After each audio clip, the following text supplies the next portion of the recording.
Hey guys, welcome to the video. Today I'm just doing a little mail opening video. We have a couple of bits of merch from SepticFlesh from their album Revolution DNA, which is, if you ever want to see me get passionate about something like you're about to, ask me about Revolution DNA because it is something I could talk about for hours. This is one of my favourite albums. It's an industrial death metal album that's just so unique and brilliant. I would maybe say it's my favourite album purely, like, if you looked at it as an album, as a complete thing, then it probably is, like right the way through, probably is.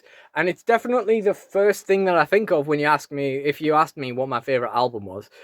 So I thought it was time to actually get these. Now, this was reissued in 2016, so I was meaning to buy the 2016 reissue CD at some stage. So I had a physical copy of the album because at that sort of time in my life, especially when it was a very important album to me, it's, I wanted to collect CDs of my favourite albums. I've gone off that a little bit now because I've got so many things that I collect that I figure CDs is just not one I really need to bother with. But something a few weeks ago made me decide it was time to finally buy the reissue, so here it is. It's taken a little while for this stuff to get here. The t-shirt arrived pretty much like next day, and the CD took a little bit longer. I ordered these about a week and a half ago.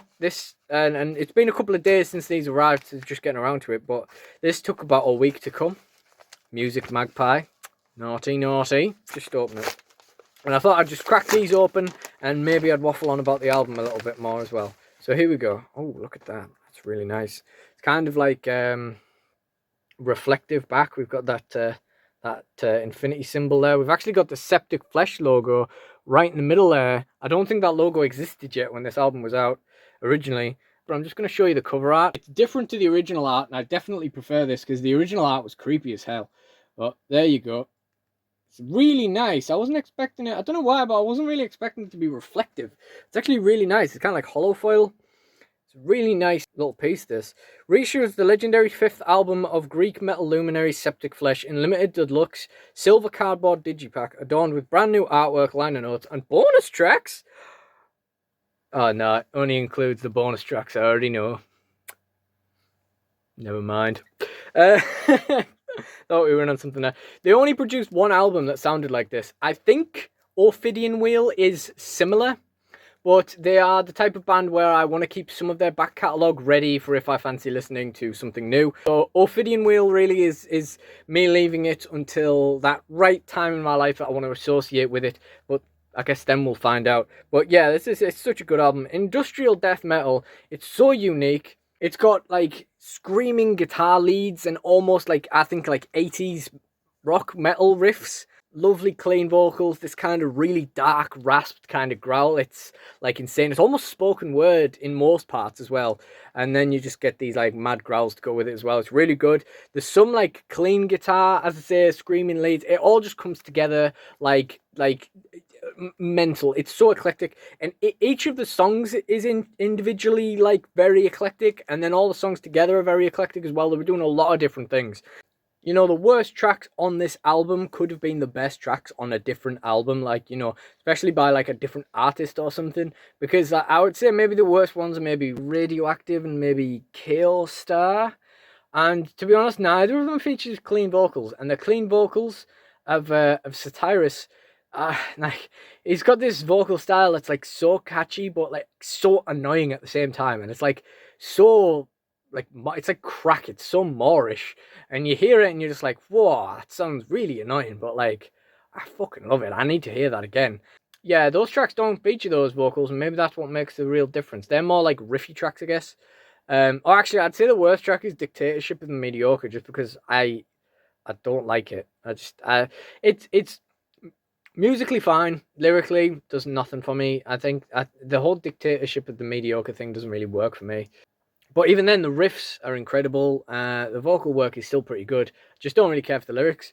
Yeah, probably don't really need to get in too much of a track-by-track analysis of this on a mail opening video. Maybe we'll save that for the track-by-track analysis. I don't know if this was at the time in their existence where, I know that he is still now, but Satyrus Vienna's, I don't know whether it was when he was still writing all of the songs, but this always struck me as a very drug-fueled era for the band, if not. I mean, You know, I remember one of the times when I was first listening to this, I was like, what kind of MDMA were these guys on when they made this album? You know, it's such weird and abstract lyricism, very disparate from each other. Like, all of the tracks are different, overall kind of like space and science themes, really. In fact, one of the best songs is called Science. Um, yeah, it's so good. I could talk about this album forever. And it's got very fond memories for me. As I said, with like Ophidian Wheel, I associate this with like nights out and going to parties and stuff like this. What's the soundtrack of your nights out? Is it an industrial death metal album completely unique in the discography of a Greek death metal band called SepticFlesh? Yeah, mine too. Just the thing you need on a night out, isn't it? And this was actually reissued very soon after I sort of really got into it. It's 2016 this was reissued. It was probably 2014 I first listened to it. 2015 when I realised how much I fucking love this album. And yeah, as you may have noticed, I can talk about it all day long. The only way I could talk about it any longer than like just talking about it is by playing examples and talking about why I love it. But yeah, it's really cool. But yeah, so I decided to finally get the CD like 5 years after the reissue. Granted, I don't think I really knew at the time. But yep, you know, 5 years later, I decided it was finally time to own a copy of it. And in finding that, I also found this, which was a t-shirt of the same album, which ironic really, because this turned up like straight away and I was waiting for the CD for a while. And, you know, I wouldn't have got this if I wasn't getting the CD. This is a t-shirt. It's just the same design. And it's just the reissue logo.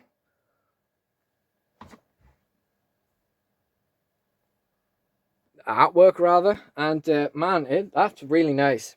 You know, it's quite thick material. This, it kind of feels almost like a hoodie. Basically, this was a recommended listing when I was buying the album from a completely different seller. It was $13.99. I mean, $13.99. I'm not going to turn this down, am I? In fact, it was so cheap. I kind of figured I'd buy two because I have a horrible habit of buying band shirts and then being like, nah, that's really nice. I can't wear that. I don't think I'll be wearing this anytime soon either, but in fairness, it is heavy cotton and we are having like one of the warmest summers on record in the UK, so you know, it's probably fair enough. But yeah, it's really nice. They only had one in stock, unfortunately, but I thought, you know, if they'd had two, I would have bought two and then had one to wear and one to just keep. Unfortunately not. Maybe they'll restock, who knows. I figured $13.99 for the shirt and about £8 for the CD. Basically like paying like £20 plus like postage for the shirt or something, or just over £20, so you know, it's pretty good. Yeah, okay. I probably waffled on enough there, but yeah, let's have another look at the shirt again, because I feel like I didn't really show that an awful lot, and also I feel like I didn't get the whole thing in. It's just gorgeous, isn't it? And yeah, as much as I adore the orchestral death metal part of SepticFlesh that they do nowadays, I do wish they'd done a couple more albums like Revolution DNA. It was about 1999, just before they had like a bit of a break, and then they came back and started doing orchestral things. That's actually a good point. What was the 2003 album? Was it Sumerian Demons, I think, 2003? That might be in a similar vibe as well, but I don't really know. Again, trying to keep some of their stuff unlistened to for the right moment. I mean, just the eclecticness of this. If you want an album to stand out for me, it's got to be really eclectic, and this album really is. It's very unique in terms of style, very industrial, which always helps for me as well. You know, it mixed the two things I love, like death metal and industrial music. It just mixes the two together so well. It sounds really, really good. It's not very electronic, but like the guitars and stuff are very industrial. Like, you know, that's kind of like they're kind of like that dark sort of like grindy tone. I don't even know how I'd describe it. But at the same time, you've got a lot of like screaming leads and like 80s riffs and stuff, and like just loads of power chords and shit like that. And yeah, the whole thing's just really good. And as you might have guessed, I can talk about it all day long. So now I'm going to stop. I think I've waffled on enough. So yeah, thank you for watching this video. Please do check out that album if you are so inclined. If you like this video, please do like, comment, and subscribe. If I haven't talked about too much SepticFlesh, you might want to be very, very kind and generous and go and check out my Spotify. That'll either be in the description if you're watching this on YouTube, or in the link in my bio if you're watching this on IGTV. But either way, I've been Ben Dring. Thank you for watching, and goodbye.